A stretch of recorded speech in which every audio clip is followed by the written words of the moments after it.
Hello दोस्तों, welcome to ICM channel. आज हमसे डिस्कस करने वाले दो स्टॉक के बारे में। पहला आपका होने वाला यहाँ पे सीडीएसएल और दूसरा आपका होगा टेक महिंद्रा। तो इस वीडियो को जरूर से अंत तक देखो, लेकिन उससे पहले इस चैनल को सब्सक्राइब कर सकते हो और इस वीडियो को लाइक करना यदि आपको ये वीडियो पसंद आए। तो चलो फिर डिस्कस करते हैं पहले सीडीएसएल के बारे में, फिर बात करेंगे टेक महिंद्रा के बारे में। तो आज लगभग आपका यहाँ पे सीडीएसएल में एक फ्लैट क्लोजिंग यहाँ पे देखने को मिला है, लेकिन यदि आप चार्ट देखोगे ना तो लगभग 960 पॉइंट से यहाँ पे लगभग 10 पॉइंट से यहाँ पे कम आते हुए आपको दिखाई दिया। यानी कि स्टार्ट तो आपको गेन से हुआ था, लेकिन फिर यहाँ पे कमजोरी ही देखने को मिल रहा है। जब से स्टॉक में आपका जो ओएफएस, उसके बाद से स्टॉक लगभग पूरा आपको टूट चुका है और ऑलमोस्ट आपका 1000 के नीचे का लेवल आपको देखने को मिल रहा है। क्या करना चाहिए? क्या यहाँ पे एक अच्छा मौका है बाई करने का, या फिर मान लो जिनके पास है यहाँ पे स्टॉक है तो क्या वो यहाँ पे सेल कर देंगे? देखो, सबसे पहले मैं किसी भी टॉपिक में बात करने से पहले मैं इसके बारे में पूरा आपको बताऊंगा, जिससे आपको खुद ही मालूम चल जाएगा कि कंपनी में क्या करना चाहिए। लेकिन फर्स्ट ऑफ ऑल मैं एक चीज़ बता दूं कि देखो, कोई भी कंपनी का, जिसे मान लो आप कोई भी कंपनी स्टॉक बाई कर रहे हो ना, यानी उस कंपनी पैसा लगा रहे हो, तो आपको ये जरूर देखना है कि क्या इसका लॉन्ग टर्म का आपका विजन देखने को मिल सकता है या फिर नहीं। क्योंकि बहुत सारी कंपनी ऐसी भी होती है जो अभी फिलहाल इसका लगातार गेन हो रहा है कोई भी कंपनी का, लेकिन शायद लॉन्ग टर्म में इसका बिजनेस यहाँ पे ठप पड़ जाएगा। तो ये चीज़ भी आपको जरूर देखना है। अब यदि आप चेक करोगे, ठीक है, इस कंपनी के बारे में थोड़ा जानोगे, तो जानते हो कि यहाँ पे 8 करोड़ एक्टिव यूजर का आपका जो यहाँ पे पार होते हुए दिखाई दे रहा है एक आंकड़ा। ऐसे तो पूरे भारत में लगभग आपको 11 करोड़ आपका एक्टिव यूजर देखने को मिला है, लेकिन इससे जो है ओपन जो हुआ है वो यहाँ पे 8 करोड़ है। तो ये आंकड़ा देखने को मिलता है और ये शायद बढ़कर आपको पूरे भारत में 50 करोड़ का भी आंकड़ा हो जाए आने वाले 5 साल में। क्योंकि जो अभी फिलहाल जो गेन से लोग मार्केट में जो आ रहे हैं, ठीक है, वो ज़्यादा यहाँ पे आपको ग्रोथेबल देखने को मिलता है। पहले शेयर मार्केट में लोग जो गैम्बलिंग समझते थे, और अभी बहुत से लोग ऐसा समझते हैं कि ये गैम्बलिंग है, लेकिन ऐसा बिल्कुल भी नहीं है। स्टॉक मार्केट में भी आपको नॉलेज गेन करना पड़ता है, इसका भी बहुत सारा यहाँ पे पढ़ाई है। तो ये एक आपका ऐसा नहीं होता कि किसी और के कहने पे बाई या सेल कर लो, प्रॉफिट कर लो, तो यानी कि आप शेयर मार्केट के यहाँ पे बादशाह बन गए। नहीं, ऐसा कभी भी मत सोचना। यदि आप जिस चीज़ के बारे में यदि आप सोच लिए कि आप उसमें बादशाह हो गए, तो फिर मान लो कि आप उसमें बादशाह है ही नहीं, ठीक है। तो ये चीज़ आपको जरूर ध्यान रखना है। लेकिन चलो, ये सब थोड़ा यहाँ पे आप बात जो आपको हटके आपको हो गया, लेकिन कुछ कंपनी के बारे में जानते हैं।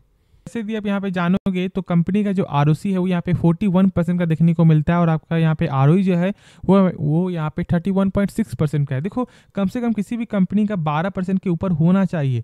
लेकिन अब ये होता क्या है? देखो, आरओसी का मतलब आपका होता है रिटर्न ऑन कैपिटल एम्प्लॉयड। जैसे कि मान लो यदि कंपनी अपने ऊपर 100 रुपया लगा रहा है ना, तो वही 100 रुपया कंपनी का 1 साल बाद कितना ना आपका रुपया बन जाता है, तो यहाँ पे बनता है आपका 141 रुपया, जो एक बेहतरीन नंबर है। क्यों? क्योंकि तो 12 से यदि आप देखोगे तो लगभग आपका 3x टाइम से ज़्यादा आपको देखने को मिलता है, जो छोटी मोटी बात है नहीं। और साथ साथ यहाँ पे जो आरओसी यानी कि आपका रिटर्न ऑन इक्विटी, वो भी यहाँ पे 31% का देखने को मिलता है, जो लगभग 2x टाइम से ज़्यादा है। तो कंपनी का तो यहाँ पे बेसिक जो फंडामेंटल है वो यहाँ पे सही देखने को मिल रहा है। अब यदि यहाँ पे आप चेक करोगे तो देखो, इसका प्रोस तो यहाँ पे ढेर सारा प्रोस है, लेकिन यदि जो कौन से देखोगे, यानी जो खराबी है ना, वो यहाँ पे दो चीज़ है। पहला क्या है आपका, यहाँ पे stock is trading at 9.23 times it's book value, और दूसरा आपका यहाँ पे प्रमोटर होल्डिंग थोड़ा आपको कम होते हुए दिखाई दे रहा है। अब जानते हो प्रमोटर होल्डिंग यहाँ पे क्यों कम हुआ है, ठीक है। और लेकिन यदि अब ये जो देखोगे, इसका बुक वैल्यू क्या होता है? देखो, बुक वैल्यू का मतलब ये है कि कंपनी जैसे कि मान लो डूब रही है, तो एक शेयर के बदले यहाँ पे कितना रुपया आपको मिलेगा? तो यहाँ पे देख रहे हो कि मात्र मिलेगा आपको 103 रुपया। लेकिन ऐसा मतलब है कि यहाँ पे ये कंपनी खराब हो गई, नहीं।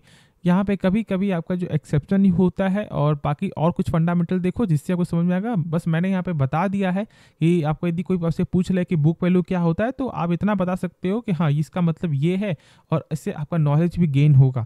तो चलो फिर यहाँ पे आगे बढ़ते हैं। देखो, यदि आप सेल्स चेक करोगे कंपनी का, तो सेल्स में यहाँ पे एक आपको फ्लैट देखने को मिलता है, कभी 150 करोड़ तो कभी यहाँ पे 140 करोड़। और उसकी वजह क्या है? देखो, स्टॉक मार्केट में लोग तभी आते हैं जब नहीं तो स्टॉक बहुत ज़्यादा यहाँ पे गेन हो रहा है, नहीं तो बहुत ज़्यादा स्टॉक में गिरावट हो रहा है। यही दो कारण में मार्केट में लोग आते हैं, और इसी कारण इस तरह का आपको सेल्स आपको देखने को मिलता है। यदि आप प्रॉफिट चेक करोगे तो प्रॉफिट भी आपका सेम तरह का ही देखने को मिलेगा, क्योंकि देखो सेल्स ही आपका यहाँ पे आपका अप्स डाउन देखने को मिलता है इसके वजह से। लेकिन यदि आप चेक करो इस कंपनी का टोटल एसेट, तो यहाँ पे लगातार ही बढ़ते हुए आपको दिखाई दे रहा है, देख रहे हो। और देखो आगे चेक करोगे इस कंपनी का कैश फ्लो, यानी कि कंपनी जो भी सामान बेच रही है, क्या उसका पैसा रिटर्न आ रहा है, नहीं आ रहा है। तो देखो, चेक करने का क्या तरीका है? सिंपल तरीका मैं आपको बताता हूँ। इस नंबर को देखो, आपको कितना देखने को मिल रहा है? 282 करोड़ फर्स्ट वाले को, और इस नंबर से कम होना चाहिए टोटल प्रॉफिट। तो यदि आप चेक करोगे यहाँ पे, तो लगभग 312 करोड़ आपको देखने को मिलता है, जो यहाँ पे ज़्यादा है, लेकिन 10% तक ही देखने को मिल रहा है, यानी कि थोड़ा कमी है। तो यानी कि कैश फ्लो यहाँ पे सही है, क्योंकि देखो कम से कम 10% तक आपको चलेगा, उससे ज़्यादा कम आपका नहीं होना चाहिए। तो अभी फिलहाल 10% से कम ही देखने को मिलता है, तो कोई दिक्कत वाली बात नहीं है। और यदि आप चेक करोगे पिछले ईयर के हिसाब से, जो लगभग 201 करोड़ था, तो देख लेते हैं क्या ज़्यादा है या फिर नहीं। तो देख लो कि यहाँ पे 193 करोड़, यानी कि इसमें थोड़ा कम देखने को मिल रहा है, तो दिक्कत वाली बात नहीं, आप इस कंपनी में होल्ड करके चलो। अब बात आता है कि क्या यहाँ पे बाई करना भी सही रहेगा। तो देखो बाई करने के लिए मैं बता दूं कि यदि शॉर्ट टर्म पर्पस है तो अभी वेट कर लो। शॉर्ट टर्म के लिए जब इसका लेवल आपको 1000 के ऊपर क्रॉस करेगा, जब आपको जो लगभग 2-3 दिन जब आपको उसके ऊपर ही आपको रुकेगा, सस्टेन करेगा, तब बाई करना। लेकिन फॉर द लॉन्ग टर्म के लिए ऐसे स्टॉक को आप बाई कर सकते हो, लेकिन 20-20% करके ही बाई करना। ये गलती मत करना कि पूरा पैसा एक बार में अभी लगा दोगे। देखो मार्केट बहुत ज़्यादा आपका वोलेटाइल है और स्टॉक थोड़ा प्रेशर में आपको देखने को मिल रहा है, तो ये चीज़ आपको जरूर ही ध्यान रखना है। बाकी जो भी डाउट है आप कमेंट में जरूर से पूछ सकते हो। तो चलो फिर नेक्स्ट स्टॉक के बारे में डिस्कस करते हैं। तो बात करेंगे हमसे यहाँ पे टेक महिंद्रा के बारे में।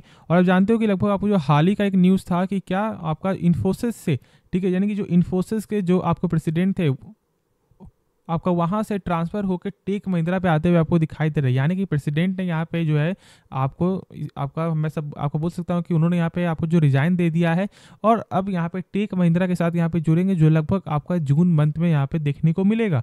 तो देखो ये सबसे अच्छी चीज़ है।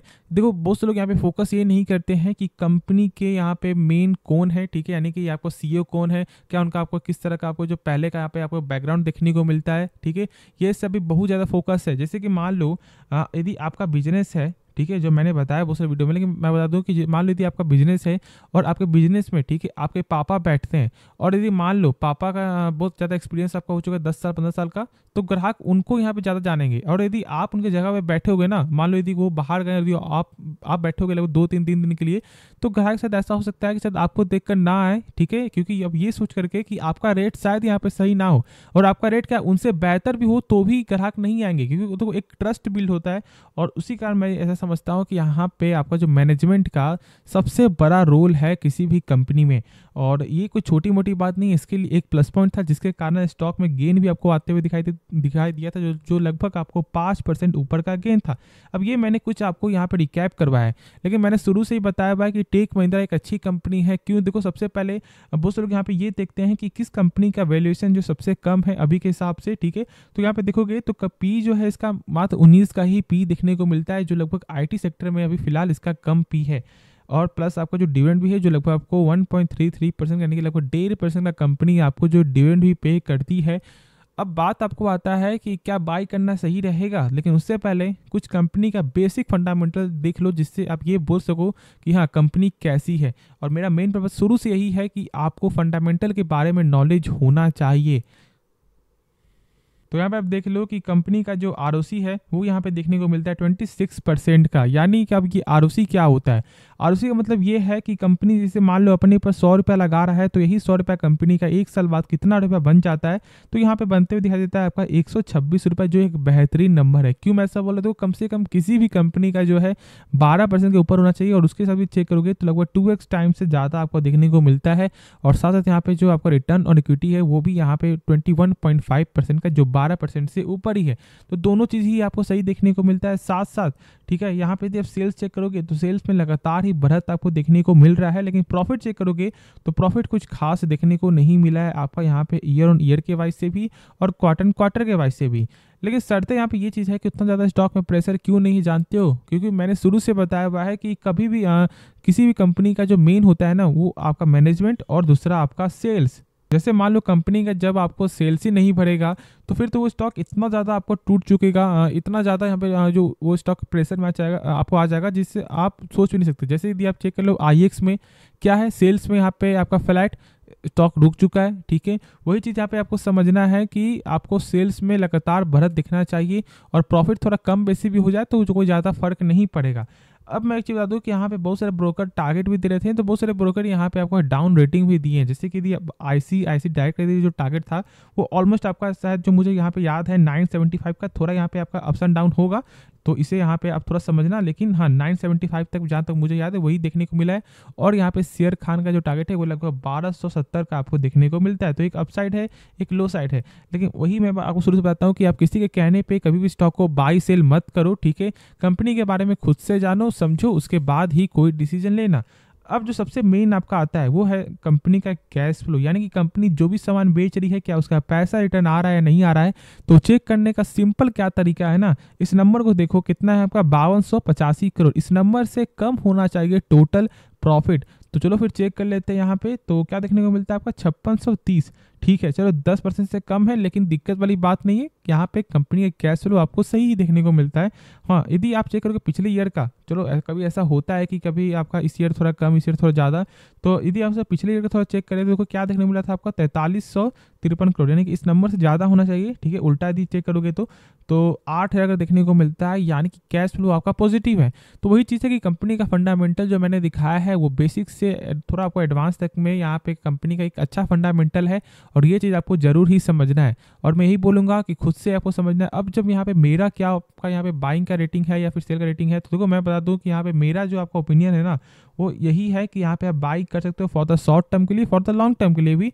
लेकिन यदि आप एक शॉर्ट टर्म पर्पस है यानी कि 1 मंथ के अंदर, तो आपको जरूर से स्टॉप लॉस आपको लगाना है, जितना भी आपका यहाँ पे जो जितना आप लॉस यहाँ पे सह सको, ठीक है। ये चीज़ जरूर यहाँ पे फॉलो करना है। यदि एक लॉन्ग टर्म के लिए है तो एक अच्छा मौका है धीरे धीरे करके स्टॉक को बाई करना हर गिरावट में। तो चलो इस वीडियो को अंत करते हैं, लेकिन उससे पहले इस चैनल को सब्सक्राइब कर देना और इस वीडियो को लाइक करना यदि आपको ये वीडियो पसंद है। तो मिलते हैं नेक्स्ट वीडियो में, तो तब तक के लिए धन्यवाद।